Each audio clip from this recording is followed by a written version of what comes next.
like me and were wondering why this episode is called 1mm, don't worry, we're gonna find out many, many, many times. So we start out with Bishop and Torres on the way to an alleged crime scene based on a tip that Bishop received. Bishop also mysteriously keeps trying to call someone, which Torres takes note of. The two of them then decide to go into an old, notable historical site to look for help. Once they get in there though, a shootout begins, and it turns out this was the alleged crime scene, though I feel like we can drop the alleged at this point. They shoot one of the two men and get them to flee the house, but Bishop and Torres get locked into old jail cells in the basement in the process. Back at NCIS, Gibbs is in Vance's office, and Vance is like, hey, you didn't tell me that McGee was released from the hospital? Luckily, I guess McGee is on the mend.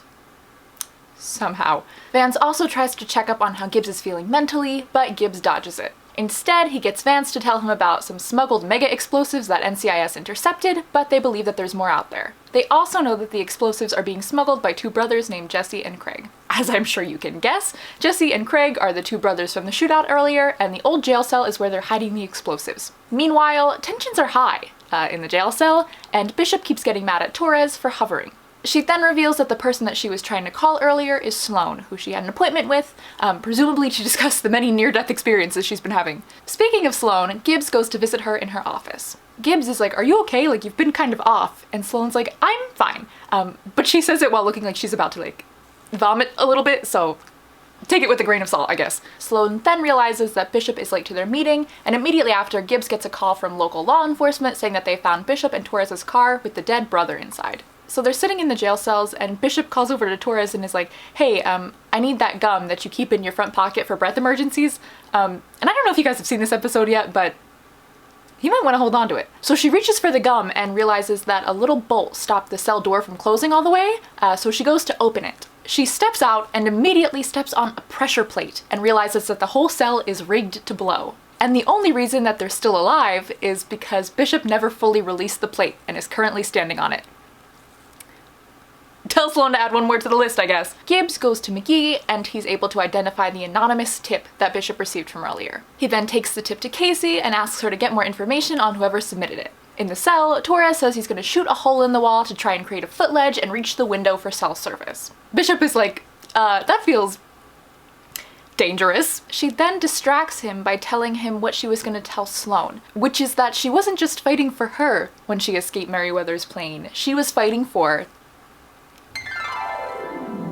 She doesn't say, but I'm sure we can deduce. Casey, meanwhile, was able to find the tipster's information, and Gibbs is showing up at his apartment door. This guy Michael says that he called in the tip based on suspicious documents he found from his dead dad, that he doesn't know the Duncan brothers, but he will get the documents for Gibbs to look over. We then cut back to Torres, who says he has no choice but to shoot a hole in the wall because he doesn't want Bishop getting blown up. Bishop is like, oh, Jake could not have set the bar lower.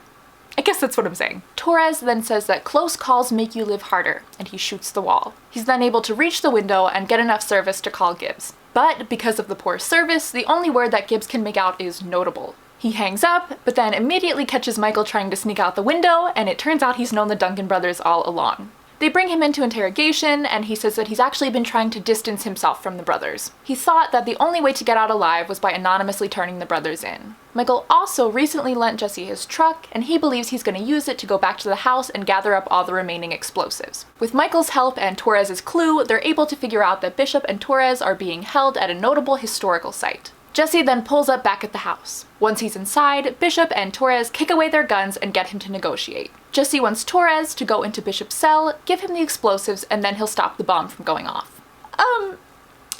So this next scene, I don't know quite how to describe it, other than it's a lot. It is hot as hell in this hot-ass room I'm in.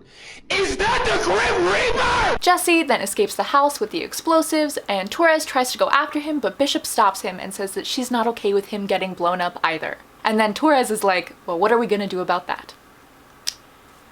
That's a great question that I too am wondering about. Gibbs is able to get there just in time, and he stops Jesse before he pulls away. The bomb squad apparently goes down to deactivate the bomb. Good God, I just hope they knocked first. Gibbs then goes to McGee's apartment and they finally talk. Gibbs tells McGee what he means to him, and it's just so, like, pure and sweet. McGee then repeats Torres's quote earlier about close calls making you live a little harder. As he's saying this, we cut back to the office, presumably like the next day or a few days later, and they're all like smiling at each other, and Torres and Bishop are making eye contact.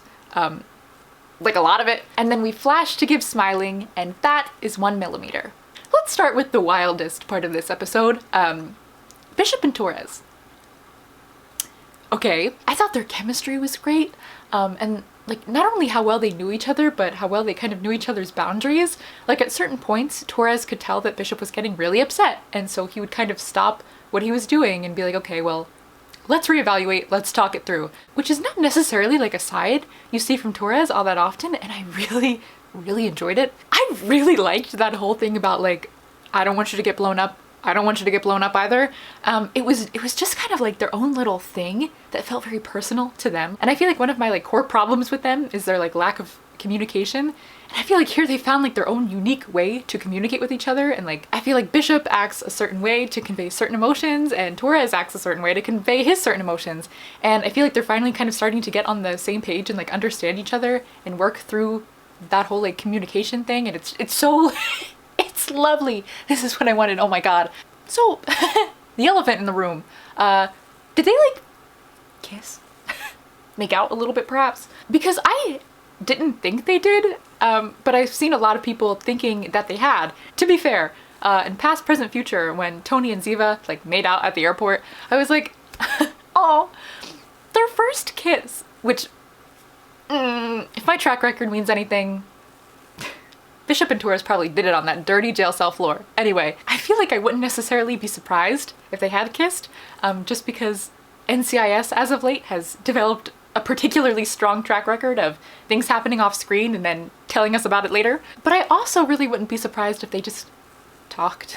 And then maybe kissed a little, I don't know. I don't think we're gonna go crazy with it every single episode, but I definitely would like to see it incorporated throughout. 1mm, that's how close Gibbs came to severing McGee's femoral artery. I am simply curious how he just up and walked away from this, because it felt like last episode, it was a lot. I really enjoyed how vulnerable Gibbs was when he was talking to McGee. I feel like it's something that we typically don't see a lot from him, but we're starting to see more and more in these later seasons, which means that he's like progressing and evolving and growing as a person. You love to see it.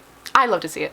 I'm talking about me. I do wonder if there's going to be any sort of like weirdness left in their relationship, because it does feel like we're moving on from this whole situation kind of fast. And I want to see what remnants of that there is kind of lingering throughout the season, maybe. It looks like we started introducing a little bit of Sloane's exit arc, which I'm very excited to find out about. Until proven otherwise, I'm still thinking it's maybe gonna have to do with the daughter. And she seemed a little upset or like off, as Gibbs was saying in this episode, and I just want to know why. Right now, in his mindset, I'm presuming it's because she's like hiding something from them, maybe that she's like gonna move away with her daughter, or that she's exploring other job options, maybe to be closer with her daughter. God, I hope this daughter thing works out, because all of my eggs are really in one basket here. Once again, I feel like we don't have that many episodes left with Sloane, and so I really, really kind of want to get the ball rolling with that, just so she has the time to develop the arc that she deserves.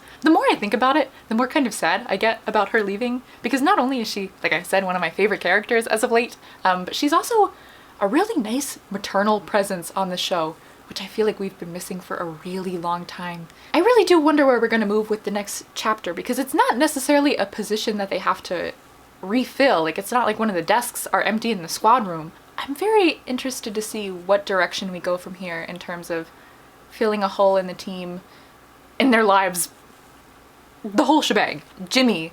I did not talk a whole lot about Jimmy Palmer this episode in the recap, just because I feel like there was a lot of other things going on, but he had a really interesting little subplot this episode about kind of grappling with death and near-death experiences. He kept moving furniture around in Autopsy, kind of thinking that might change the vibe or like uplift his spirits, change how he was thinking. And Casey was helping him out with that and calling him Jay, which really has nothing to do with the episode, but I enjoyed it. And then Gibbs actually adopted that a little bit later in the episode, moving stuff around in interrogation. In the next episode, there's mention of Gibbs helping Palmer through some personal trauma. And not to sound like Yay, trauma! I'm actually kind of really looking forward to seeing this, especially because it looks like Jimmy and Gibbs might be going through similar things, and to see them bond and help each other through that, I just think that's neat. I would love to see that. It also looks like they are wearing masks in the photos from the upcoming episode, which means that we're in COVID times now, friends. It feels like a very delicate yet incredibly unavoidable topic we're gonna be delving into this season, so we'll see. I thought this was a really solid episode that introduced a lot of things that I would very much like to expand on. Please let me know your guys' thoughts. I am dying to know what you guys thought happened, didn't happen, where we're going, what the hell we're doing. It's a great question. I feel like there's been a lot set up and now we have to just go forward with it. And that'll be really interesting. I believe that's all, and I will see you guys for the next recap and review.